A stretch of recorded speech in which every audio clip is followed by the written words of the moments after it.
भाजपा के प्रवक्ता के बात मत आप अपने बोलो ना अभी। सोचिए, 3 बड़े विधानसभा राज्यों में विधानसभा के चुनाव है, छत्तीसगढ़, राजस्थान, मध्य प्रदेश, उसके बाद तेलंगाना और फिर मिजोरम। 2024 में क्या होगा इसको आप समझ लीजिए। और कौन है बड़ी मनुवादी पार्टी, कौन है बीजेपी की टीम, और सवर्ण समाज की राजनीति कैसे होती है वो भी बताऊंगा।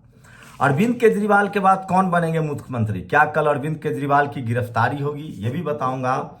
मराठा आंदोलन ने हिंसा का रूप ले लिया है, एमपी एमएलए विधायक के घर फूके गए, उसके बाद वो इस्तीफा दे रहे हैं, इसके पीछे कौन है ये भी बताऊंगा। और सिलेंडर फिर से महंगा हो गया है, ये भी बड़ी खबर है। और अगर कांग्रेस जीती तो क्या होगा, बीजेपी 2024 में कैसे आएगी, ये भी सबसे बड़ी खबर है जो आपको समझना चाहिए। तो सोशल मीडिया पर वो तमाम बड़ी खबरें भी लेकर आऊंगा, एक इस वीडियो को देखने के बाद आपको खबर देखने की जरूरत नहीं पड़ेगी। मिजोरम में चुनाव है, मिजोरम में 40 सीटें हैं, वहां भी कांग्रेस अलग लड़ रही है, बीजेपी वहां गठबंधन में है। ये अलग बात है कि अब गठबंधन ने कहा है कि हम बीजेपी के साथ सीट शेयर नहीं करते हैं। अब आपको लेकर चलते हैं तेलंगाना। तेलंगाना में 119 सीटें हैं। आरएस परवीन बहुत मेहनत कर रहे हैं, बीएसपी ने अपनी पैर जमाया है। लेकिन सोचिए, कांग्रेस जो है वो किसी भी कीमत पर किसी दूसरे दल से गठबंधन नहीं करना चाहती है। इसका मतलब है कि उसे पता है कि या तो केसीआर जीत जाए या बीजेपी जीत जाए, लेकिन बीएसपी नहीं आनी चाहिए। आप उम्मीद कीजिए कि अगर 119 सीटें हैं 119 सीटें हैं, अगर 20 सीटें बीएसपी को दे दे और 85 सीटें कांग्रेस जीत ले तो क्या दिक्कत थी? नहीं। लेकिन कांग्रेस को विपक्ष में या तो बीजेपी चाहिए या केसीआर, मतलब सवर्ण लीडरशिप वाली पार्टी। बहुजन नहीं चाहिए, गठबंधन नहीं करेगा। अब आपको ले चलते हैं छत्तीसगढ़। छत्तीसगढ़ में 90 सीट है, वहां बीएसपी तेलंगाना गोंडवाना के साथ चुनाव लड़ रही है। वहां 30 सीट, भले अगर मान लो कांग्रेस जीत भी जाएगी 60 सीट या 70 सीट, तो 20 सीट तो जीतेगी ना बीजेपी। लेकिन वहां उनको बीएसपी नहीं चाहिए, भले विपक्ष में उनको बीजेपी चाहिए। मतलब सत्ता पक्ष में या तो कांग्रेस रहे या विपक्ष में बीजेपी, या सत्ता में बीजेपी आ जाए विपक्ष में रहे कांग्रेस। वहां बहुजन नहीं चाहिए, मतलब सवर्ण लीडरशिप वाली पार्टी चाहिए। और बताऊंगा किस तरह से चंदा का पूरा खेल, 5,000 करोड़ जो चंदा मिला है इलेक्ट्रल बॉन्ड से, उसमें 1700 करोड़ ही दूसरी पार्टियों को मिला है। इसका मतलब वो कांग्रेस के हिस्से में है। तो या तो बीजेपी है या कांग्रेस है, ये अमीर पार्टी नहीं है, जनाधार वाली पार्टी नहीं, अमीर पार्टी है। तो सोचिए किस तरह से अगर कांग्रेस चाहती तो वहां भी बीएसपी से गठबंधन करके और सीटें 90 के 90 में 70-80 जीत लेती। लेकिन नहीं, विपक्ष चाहिए उसको बीजेपी या सत्ता पक्ष चाहिए बीजेपी। अब बी टीम कौन हुई आप बताइए। अब आपको ले चलते हैं राजस्थान। राजस्थान में 200 सीटें हैं, वहां बीजेपी, हनुमान बेनीवाल, चंद्रशेखर सब मजबूत हैं। कांग्रेस उससे गठबंधन नहीं करेगी, या तो सत्ता में कांग्रेस आएगी या फिर बीजेपी आ जाए, कोई दिक्कत नहीं है। मतलब कांग्रेस को विपक्ष चाहिए बीजेपी, या फिर उसकी अपनी सत्ता चाहिए। उसको कोई बहुजन दल नहीं चाहिए, SC ST OBC Jat Gurjar नहीं चाहिए, दलित नहीं चाहिए, पिछड़े नहीं चाहिए, ट्राइबल नहीं चाहिए। ये है कांग्रेस की मनुवादी सोच। मैं फिर कह रहा हूं, इस देश में सबसे ज्यादा ब्राह्मणवादी और मनुवादी पार्टी है तो कांग्रेस है, बीजेपी तो दूसरे नंबर पर है। बताऊंगा, सोचिए, उत्तराखंड के मुख्यमंत्री ने, कटियार याद है, हॉकी खिलाड़ी दलित समाज की बेटी, उसको ब्रांड एम्बेसडर घोषित किया है। ये कांग्रेस की औकात नहीं है। सब आरएसएस की मां है कांग्रेस, कांग्रेस जननी है। सोचिए, बीजेपी ने यूपी में तमाम बहुजन दलों से गठबंधन कर रखा है। बीजेपी ने यूपी में तमाम दलों से गठबंधन कर रखा है। बीजेपी ने बिहार में गठबंधन कर रखा है, बिहार उसका ओबीसी अध्यक्ष है। कांग्रेस नहीं करता है, ये बहुत बड़ी बेईमान पार्टी है, सबसे बड़ी, बीजेपी से भी ज्यादा मनुवादी है। लेकिन हाँ, ये आपका राजनीतिक हित करती है, बीजेपी आपका इंस्टीट्यूशनल हित करती है, दोनों हित करती है।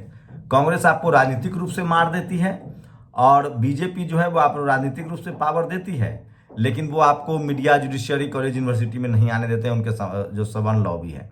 लेकिन सवाल है कि जब राजनीतिक अधिकार मिल जाएगा तो वो तो अधिकार मिलना ही मिलना है। अब आते हैं मध्य प्रदेश। मध्य प्रदेश में 230 सीटें हैं, बसपा बहुत मजबूत है। वहां बसपा से अगर गठबंधन हो जाए कांग्रेस का तो कांग्रेस क्लीन स्वीप कर जाएगी, बीजेपी का नाम लेवा नहीं रहेगा। लेकिन वहां भी उसको बीएसपी नहीं चाहिए, उसको सत्ता में या तो बीजेपी हो या विपक्ष में बीजेपी हो, कांग्रेस बीजेपी ही चाहिए। तो ये है कांग्रेस का मनोवाद। और इसलिए आईपी सिंह ने लिखा है, समाजवादी पार्टी के नेता हैं, कि 2018 में इसी तरह से कांग्रेस ने 3 सीटों का चुनाव जीता था विधानसभा का, 2019 में चुनाव हार गई लोकसभा का।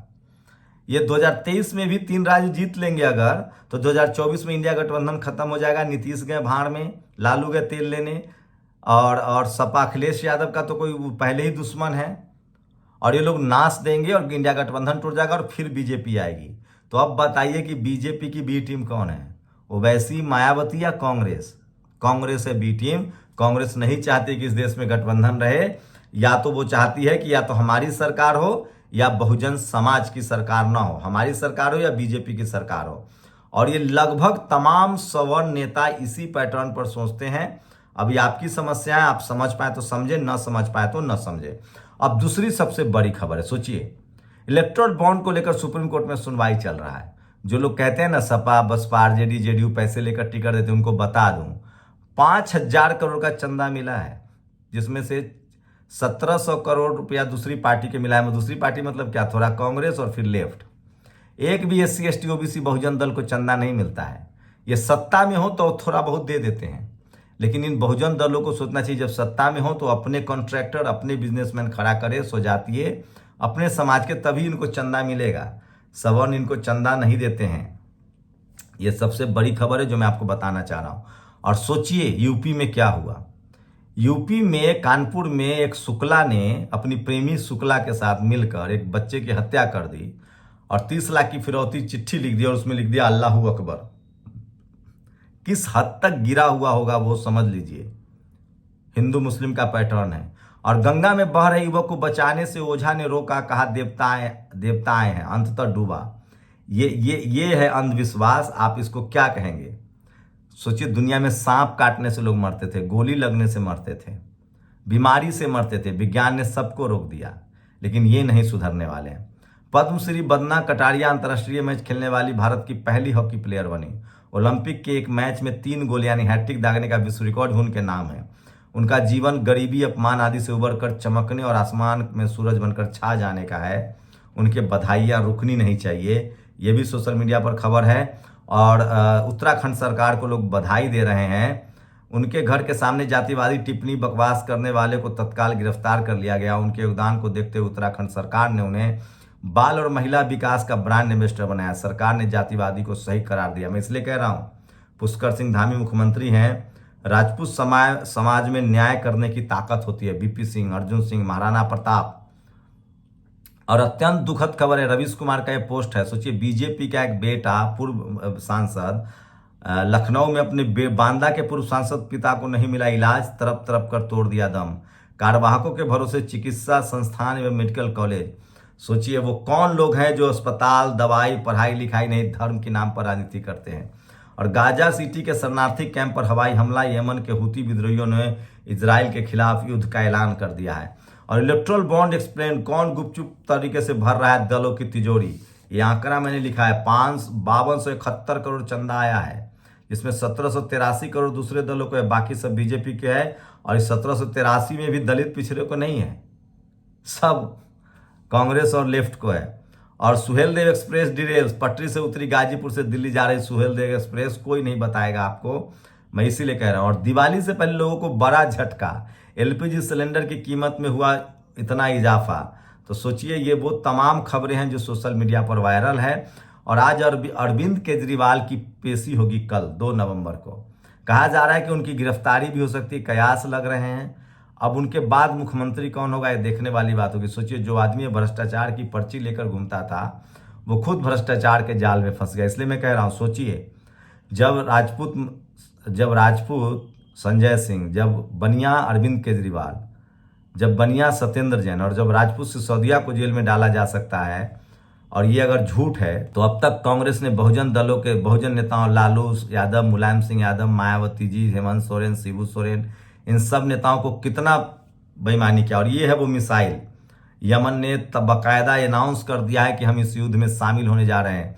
तो दुनिया वर्ल्ड वॉर की तरफ बह रही है। और ये तस्वीरें देखिए, ये है यमन का सैनिक प्रमुख, जिसने साफ कहा है कि हम अब इजराइल के खिलाफ युद्ध में कूद गए हैं और हमें कोई नहीं रोक सकता है। तो सबसे बड़ी खबर है युद्ध में किस तरह से तो सोशल मीडिया पर ये तमाम खबरें जो है वो वायरल है, और इसलिए मैं कहता हूं कि सोशल मीडिया ही सच्चा मीडिया है, सोशल मीडिया ही बहुजन मीडिया है। और आप लोग अपनी प्रतिक्रिया जरूर दीजिए, क्योंकि आपकी प्रतिक्रिया बहुत ज़रूरी है। और सोचिए यूपी में वो कौन लोग हैं जो अल्लाह अकबर करके मर्डर करते हैं, ये सबसे बड़ा सवाल है जो आज सोशल मीडिया पर पूछा जा रहा है।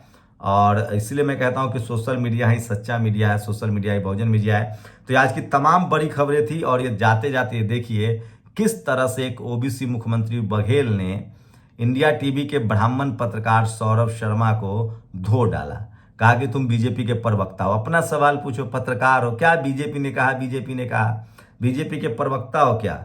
ये भी सोशल मीडिया पर सबसे ज्यादा वायरल है, बहुजनों को सीखना चाहिए और इन मनुवादी पत्रकारों से इसी तरह से निपटना चाहिए। तो ये तमाम खबरें जो सोशल मीडिया पर वायरल है, अपनी प्रतिक्रिया जरूर दीजिए। और क्या अरविंद केजरीवाल की गिरफ्तारी होगी? और सोचिए तेजस्वी यादव ने 1 साल में 4 लाख नौकरियां बांट दी। शुक्रिया। नेशनल दस्तक की आपसे गुजारिश है कि अगर इसको बचाना चाहते हैं तो नेशनल दस्तक को सब्सक्राइब करने के लिए रेड कलर के सब्सक्राइब बटन को दबाएं, फिर बेल आइकन की घंटी दबाएं। नेशनल दस्तक को बचाने के लिए बहुत जरूरी है कि हर खबर को शेयर करें, लाइक करें, कमेंट जरूर करें।